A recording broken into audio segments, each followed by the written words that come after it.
Assalamualaikum warahmatullahi wabarakatuh.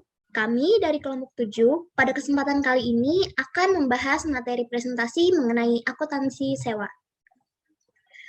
Adapun anggota kelompok kami yaitu saya sendiri, Reza Amalia, dan ada rekan saya, Cantika Selewidiasari dan Izania Barokah.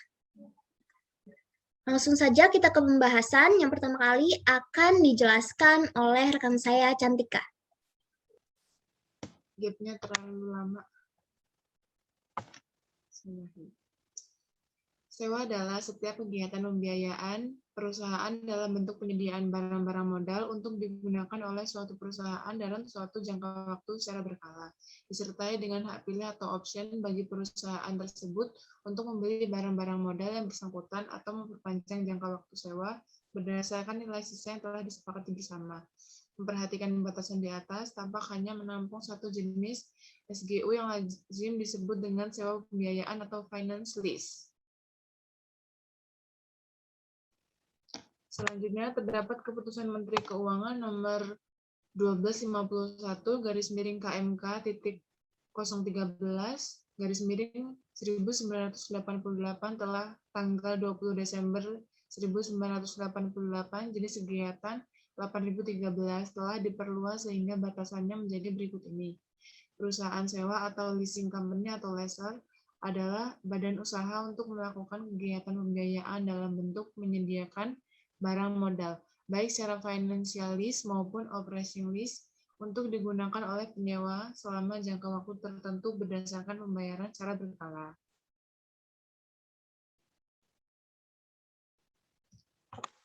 Dari batasan di atas sudah mulai menunjukkan perluasan batasan dibandingkan sebelumnya. Yang selanjutnya diikuti pula batasan untuk finance lease, operation lease, dan lessee atau penyewa sebagai berikut.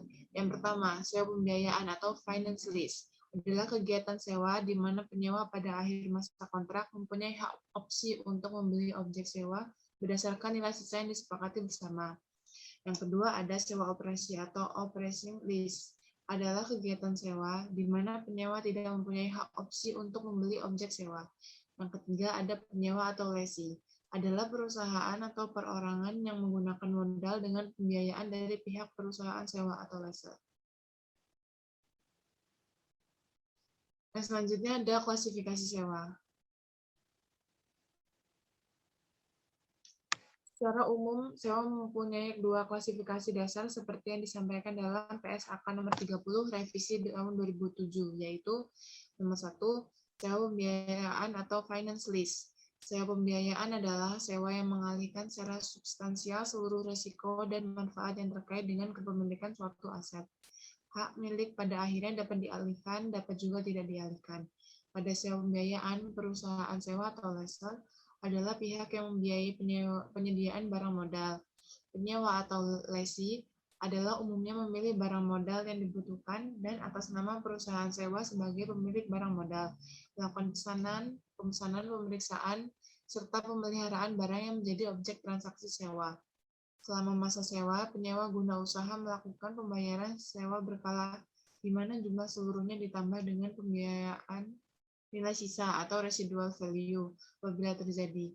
Akan mencakup pengembalian harga perolehan barang modal yang dibiayai serta bunganya yang merupakan pendapatan perusahaan sewa. Yang kedua yaitu sewa operasi atau operation lease. Pada sewa operasi, perusahaan sewa membeli barang modal dan selanjutnya disewakan kepada penyewa guna usaha. Dalam jumlah seluruh pembayaran sewa operasi tidak mencakup jumlah biaya yang dikeluarkan untuk memperoleh barang modal berikut bunganya. Dalam hal ini, perusahaan sewa mengharapkan keuntungan justru dari penjualan barang modal yang disewakan atau melalui beberapa kontrak sewa lainnya. Perusahaan sewa dalam sewa operasi bertanggung jawab atas biaya pelaksanaan, seperti asuransi, pajak, atau pemeliharaan barang modal. Untuk tujuan akuntansi, Financial Accounting Standard Board nomor 13 mengklasifikasikan sewa menjadi berikut ini.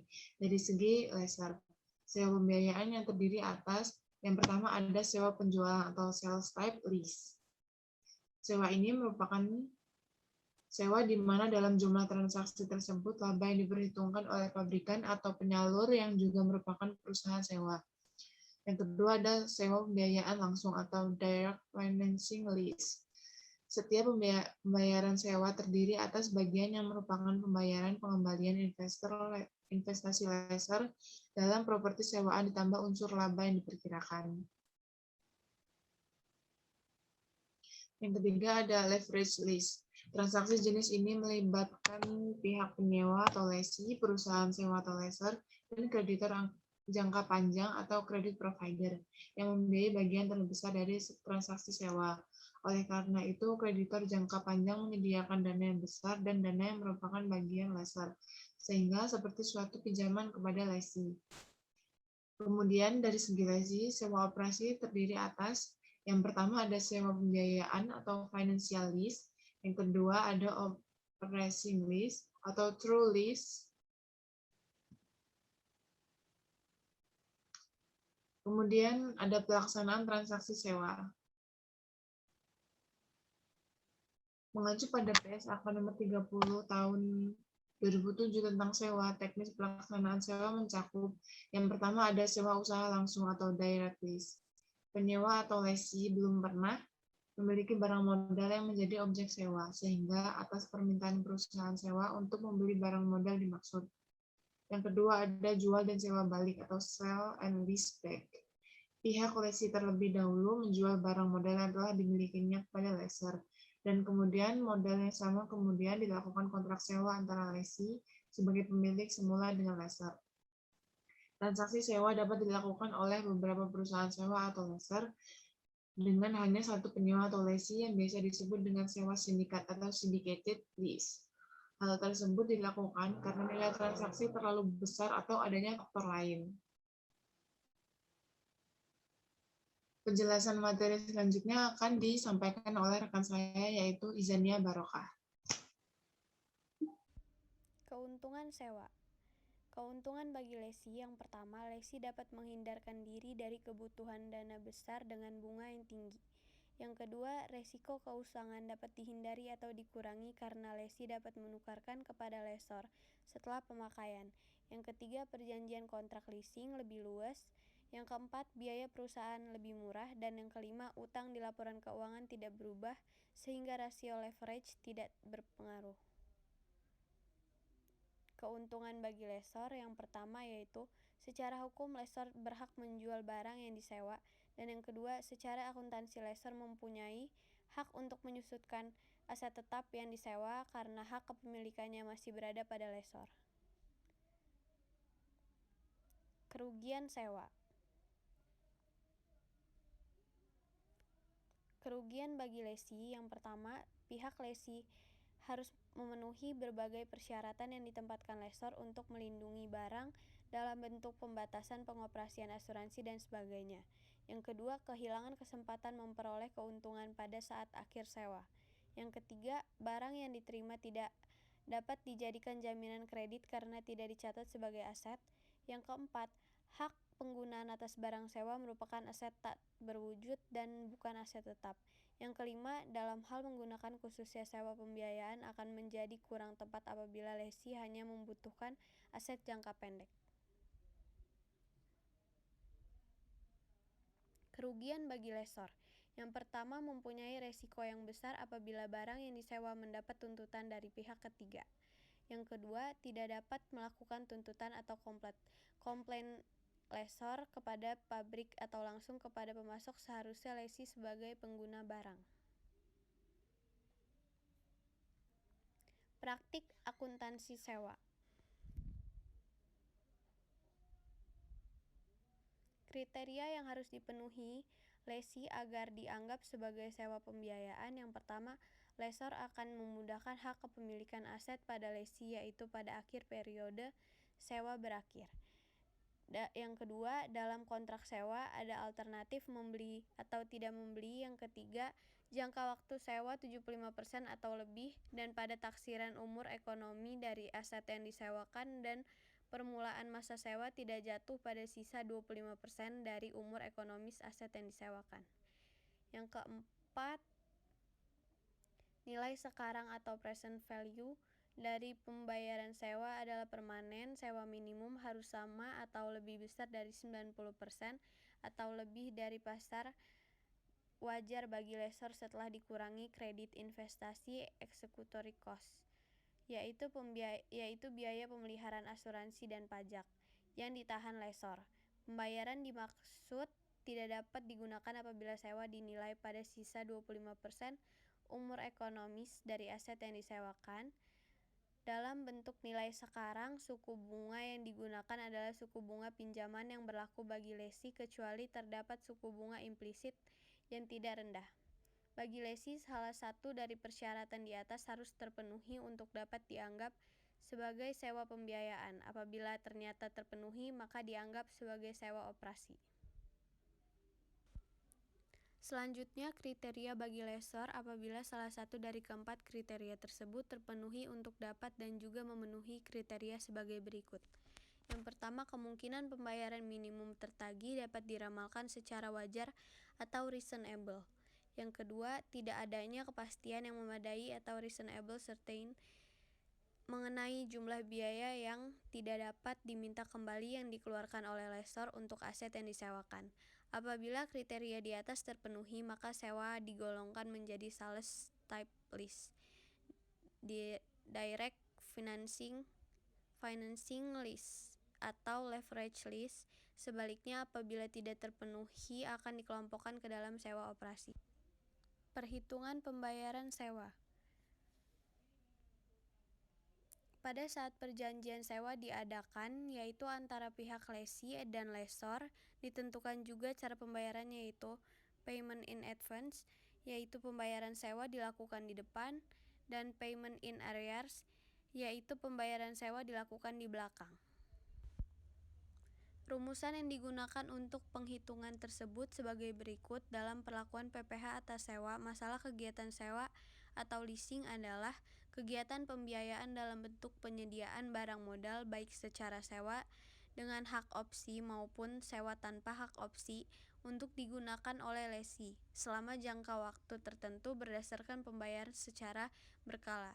Dalam Keputusan Menteri Keuangan Nomor 11-KMK-01-1991 memberikan kriteria sewa baik dengan hak opsi maupun tanpa hak opsi. Kriteria tersebut adalah sebagai berikut. Yang pertama, sewa dengan hak opsi yaitu digolongkan sebagai sewa dengan hak opsi apabila memenuhi kriteria sebagai berikut. Jumlah pembayaran sewa selama masa sewa pertama ditambah dengan nilai sisa barang modal harus dapat menutup biaya perolehan barang modal dan keuntungan lessor. Masa sewa sekurang-kurangnya, yang pertama 2 tahun untuk barang golongan 1, yang kedua 3 tahun untuk barang golongan 2 dan 3, yang ketiga 7 tahun untuk barang golongan bangunan, dan yang terakhir perjanjian sewa memuat ketentuan mengenai opsi bagi lesi. Lalu sewa tanpa hak opsi. Kriterianya antara lain jumlah pembayaran sewa selama masa sewa pertama tidak dapat menutupi biaya perolehan barang modal yang disewakan ditambah keuntungan yang diperhitungkan oleh lessor. Perjanjian sewa tidak dapat memuat ketentuan mengenai opsi bagi lesi. Materi selanjutnya akan dilanjutkan oleh rekan saya, yaitu Reza Amalia. Selanjutnya, ketentuan masalah perpajakan yang berkaitan dengan pajak penghasilan untuk lessor dan lesi adalah sebagai berikut. Yaitu, yang pertama ada sewa dengan hak opsi atau financial lease. 1 bagi lessor. A. Penghasilan yang dikenakan PPh adalah sebagian dari pembayaran sewa, yaitu seluruh pembayaran sewa dikurangi angsuran pokok.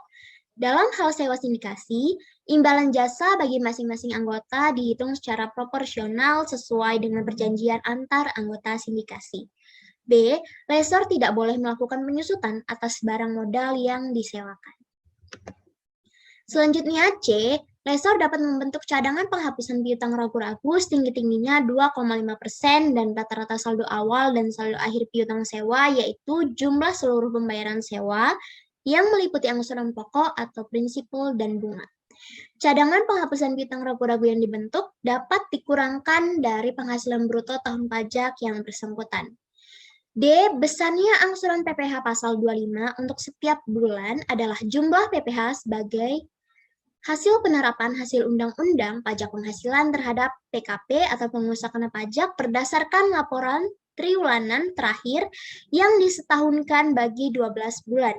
Apabila lessor juga melaksanakan kegiatan sewa tanpa hak opsi, maka laporan keuangan triwulanan dimaksud adalah laporan keuangan triwulanan gabungan. Yang kedua, bagi lesi. Lesi tidak boleh melakukan penyusutan atas barang modal yang disewa sampai saat lesi menggunakan hak opsi untuk membeli barang modal tersebut. Penyusutan dilakukan mulai tahun pajak digunakannya hak opsi. Khusus untuk barang modal berupa tanah, tidak diperbolehkan untuk dilakukan penyusutan.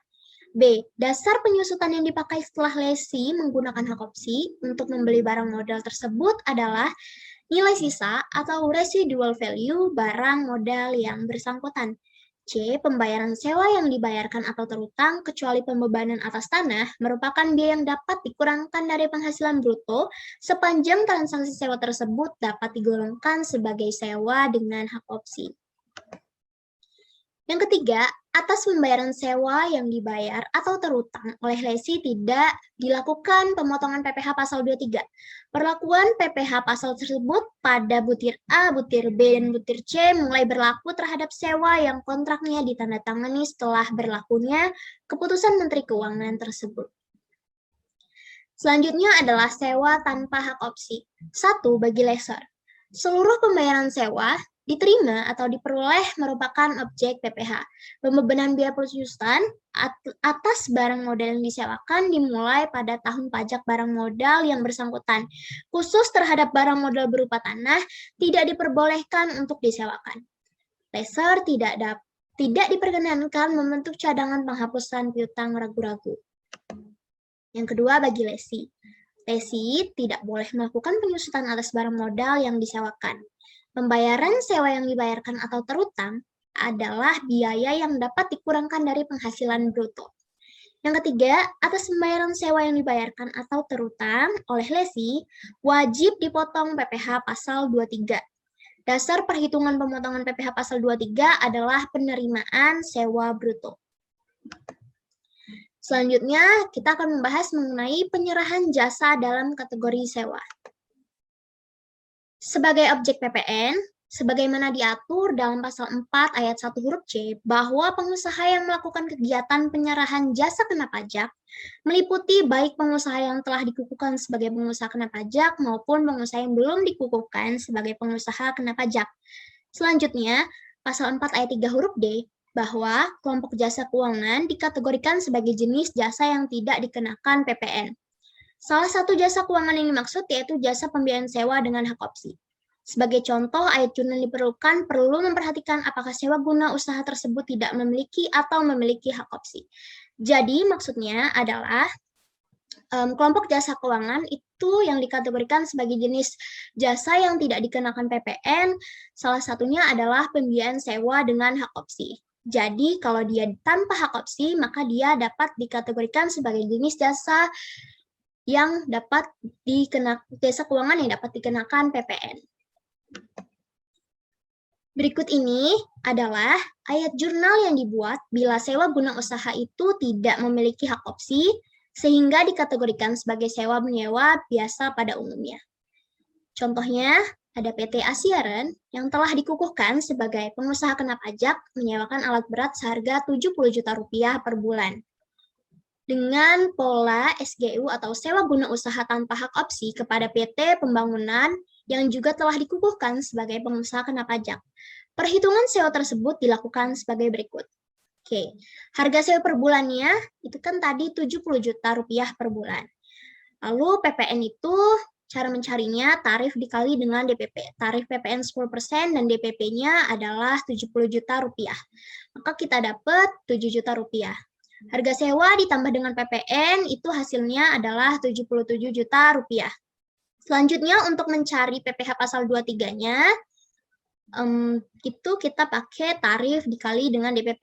Tarif PPh pasal 23 atas sewa itu adalah sebesar 2% dikali dengan DPP-nya adalah Rp70 juta, sehingga kita mendapatkan PPh pasal 23 atas sewanya sebesar Rp1.400.000. Nah, harga sewa plus PPN tadi kita kurang dengan PPh pasal 23 atas sewa bangunan tadi. Jadi 77 juta rupiah dikurang dengan 1.400.000 rupiah sehingga hasilnya adalah 75.600.000 rupiah. Berikut ini adalah ayat jurnal yang dibuat atas transaksi tersebut yang telah saya jelaskan tadi. Yang pertama, bagi pihak lessor. Di sebelah debit itu ada kas dan bank sebesar 75.600.000 rupiah dan PPh pasal 23 dibayar di muka sebesar 1.400.000 rupiah dan di sebelah kreditnya ada PPN keluaran sebesar 7 juta rupiah dan penghasilan sewa sebesar 70 juta rupiah. Dan pencatatan ayat jurnal transaksi tersebut untuk pihak lesinya adalah di sebelah debit itu ada beban sewa sebesar 70 juta rupiah dan PPN masukan sebesar 7 juta rupiah. Kemudian bagi sebelah kredit itu ada PPh pasal 23 terutang sebesar 1.400.000 rupiah dan kas dan bank sebesar 75.600.000 rupiah. Baik, sekian presentasi dari kelompoknya. Apabila ada kesalahan, kami memohon maaf dan kepada Allah kami memohon ampun. Semoga dari apa yang telah kami sampaikan tadi dapat diambil manfaatnya. Terima kasih. Wassalamualaikum warahmatullahi wabarakatuh.